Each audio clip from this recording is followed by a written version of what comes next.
Welcome back to Behind the Screen, Vengeance of the Shunned Edition.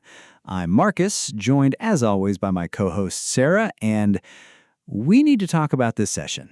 Hi, everyone. And yes, we absolutely do, because I went in expecting a fight to the finish and came out thinking about possession, grief, and what 20 years of something living in your neck actually means for a man's legacy. There's a worm, Sarah, a physical worm that crawled out of a corpse, and that is somehow not the most disturbing part of what we heard. This session has a critical hit that felt like a prayer being answered, a dying cleric who spent himself completely on behalf of people he barely knew, and a victory that immediately handed the party a new problem before the body was cooled. The mechanical rewards are real, the emotional payoff lands, and then the floor drops out. That is the shape of this one. I cannot wait to get into it. Let's do it. So, the one. You had to start there. I had to start there because everything that follows only works if you understand what preceded it. Max is bloodied. His father is still standing, and he winds up for what could be the killing blow and rolls a 1. The sword goes wide. In a room full of people who have been grinding through this fight for multiple sessions, that miss lands like a gut punch. And here's the thing about that miss, though. In isolation, mechanically, it's just a bad roll. But in context, that one feels like the moment where the doubt is visible. Max has been torn between what his faith demands and what his heart wants for this entire arc. That swing that goes nowhere, that is every conversation he's had with himself about whether he can actually do this. And then he calls on Githzerai, which I want to sit with for a second, because Max is a Silver Knight of Corian. That invocation is not nothing. He's reaching past his own framework in this moment, pulling from something deeper, and then the longsword goes up through his own father's skull with a radiant crit that lights the room from the inside. The sequence is almost too clean, too well structured to be accidental dice luck. That's the thing. The dice don't know the story, but they told it anyway. The 1 was doubt, and the crit was confirmation, and nothing the DM scripted or the player planned produced that. It just happened. What I keep coming back to is the framing Max's player put around it. The description of an uppercut, radiant damage, burning through the skull, the light coming out of every orifice. That could have been a clinical, I hit for this much damage. Instead, it became a statement. A Silver Knight of Corian fulfilling the prophecy his father spent 20 years trying to prevent. And in the moment it happens, the divine makes it visible. Korean lit the room. That's essentially what occurred, and I think there's an argument to be made that the 1 was necessary. If Max had connected cleanly on the first swing, it would have been a combat win. The miss made it a faith moment. It made him earn the confirmation. Yeah, and you could also argue the miss gives Elliot one last second of clarity. There's that beat where the father recognizes his son. Oh no, it was you that gave me the vision. That brief return. The worm coming out of him later makes you wonder if that clarity was only possible because the thing inside him was already losing its grip at the moment of the killing blow. We'll get to the worm, but that moment you're describing, the clarity, the recognition, that is the redemption beat that this arc has been building toward, and it arrives at the end of a sword, which is not clean, it's messy and real, and the only way Max could have gotten there. All right, so the prayer. Yeah, Ocala. Because that happens immediately after. The party is standing in the aftermath, and this old man, who has just watched his wife's body used as a shield, who has been to the far realm and back in the same fight, who has been calling himself a broken blade since before the session started, he hits the ground on both hands, and he submits. He names his crimes. That is what gets me. He doesn't petition his God with a shopping list of needs. He puts his ledger on the table. He says, I broke your code. I traded your pure sunlight for mortal heat. I have been stealing life for 20 years. And then he asks for nothing for himself. The ask is entirely for the people standing behind him. Burn my remaining years, ignite their souls, give them the armor. He is using himself as the fuel, and he is explicit about it. And the god answers. 14 temporary hit points, fire and acid resistance, immunity to fear, named mechanical boons. That is a direct transaction. And you're right that the mechanics almost don't matter. Almost. Because fire and acid resistance going into a fight against a Titan spawn is not irrelevant. Immunity to the frightened condition against something called ocean is not nothing. Korean didn't just validate the prayer emotionally, he equipped them specifically for what's coming next. Which means either Korean knew exactly what was in that room, or the DM built the boons to match what he'd already designed. And either way, the preparation was deliberate. Both answers are satisfying for different reasons. But here's what I keep returning to. This prayer works in the narrative because it has been earned by the attrition of 3 prior sessions. Ocala watching his wife's body. Ocala taking 5 psychic damage returning from the far realm. Ocala fighting through grief with disadvantage on his swings and hitting anyway. The prayer is only moving because we heard all of that before it. It lands because it accounts for all of it.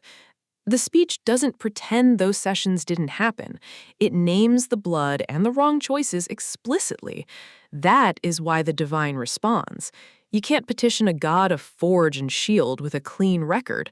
Ocala comes in covered in his own failures, and the god burns them off. And then he collapses, smoldering, radiant. That's the last image of him before the party has to face what's coming through the pool. Okay. The worm. The worm. Max pulls the sword out of his father's skull, and something translucent, snake-like, with a pink iridescent sheen, slides out of the neck wound and makes a beeline for the blood on the floor. And Max kills it with the same blade, without hesitation. And Bocephus gets close enough to confirm demonic, titanic in nature, not from this plane, smells like the abyss. Here is the problem that worm creates, and I say problem in the best possible way.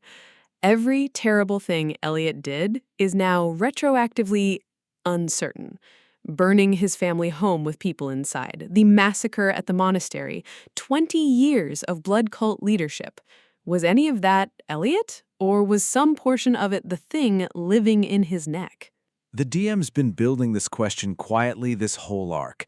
The erratic behavior, the flashes of clarity, the moments where Elliot almost seemed to see his sons before snapping back into contempt.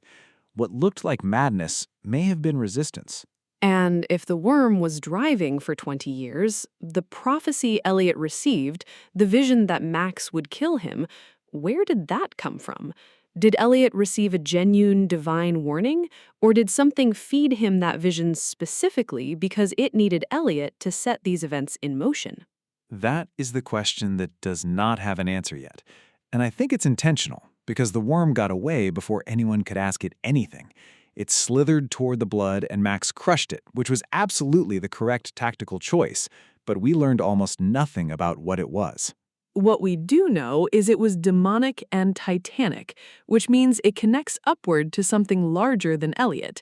Elliot was not the source. He may have been the vessel. Which doesn't absolve him. He still made choices. He still built the Brotherhood.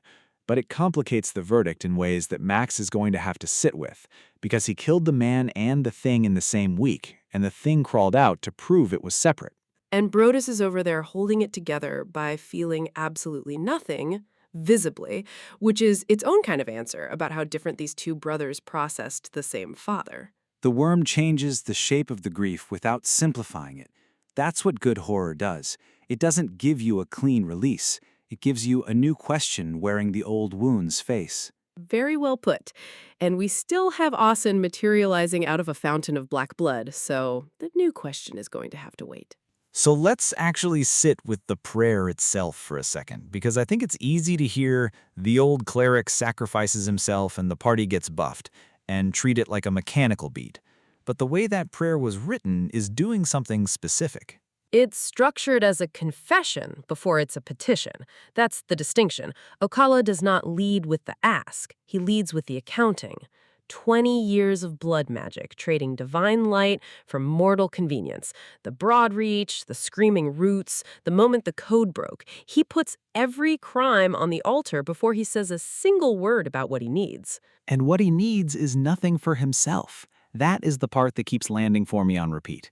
He explicitly accepts his own damnation. In the same breath, he's asking his God to armor the people behind him. There's no bargaining. There's no, if you forgive me, I'll do better. He closes his own ledger and hands it over. Yeah, and I think that theological specificity is what makes the divine response feel earned rather than convenient. You cannot petition Corian, Lord of the Unyielding Spark, the Forge God, with a vague, please help us. Ocala comes in with blood on his hands, names every instance of that blood, and then offers the only thing he has left, which is the remaining years in his lungs. The boons that come back are also not generic. 14 temporary hit points, fire and acid resistance, immunity to the frightened condition. The DM didn't just hand the party a pool of resources. Those resistances are specifically calibrated for something that flies out of a gore fountain on cracked wings. Which tells you Corian was paying attention to the room, or the DM built this prayer backward from the fight it needed to fuel, and honestly, I'm not sure those two things are different in this context. The theology of good dungeon design. But here's what I want to push on a little, because the prayer is incredible. Writing. It clearly moved the table, and I would not argue with any of that. But I do think it's worth noting that this beat only hits the way it does because 3 sessions of attrition preceded it. If Ocala had walked in fresh, said a beautiful prayer, and been answered, it would have been moving in a vacuum. Instead, the table heard him name the wife's body. They heard him describe the far realm and come back with psychic damage. They watched him swing with disadvantage through grief and land the hit anyway. Every line of that prayer has a receipt. That's the phrase I keep coming back to. When he says the screaming roots we hacked away when I was young, that's abstract. We don't know that story.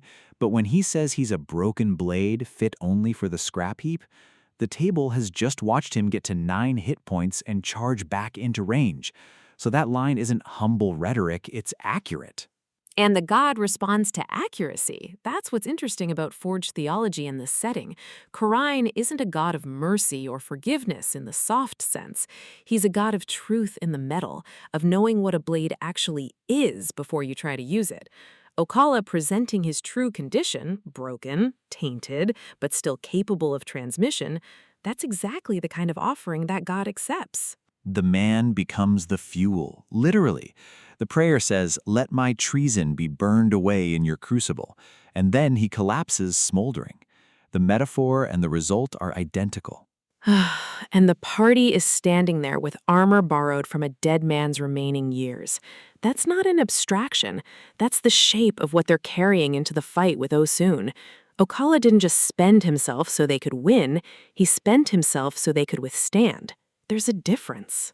The immunity to fear is the one that keeps pulling my attention, because Elliot's frightful presence has been a recurring problem across this whole sequence. The party has failed saves, gone prone behind pillars, thrown quarterstaffs at disadvantage. And now, in the final push against something called a Titan spawn, that condition simply cannot touch them. Ocala knew he was leaving them to face something worse than his old friend. And the one thing he could do was make sure they walked in unafraid. That is not a small gift. It's the armor he couldn't wear himself.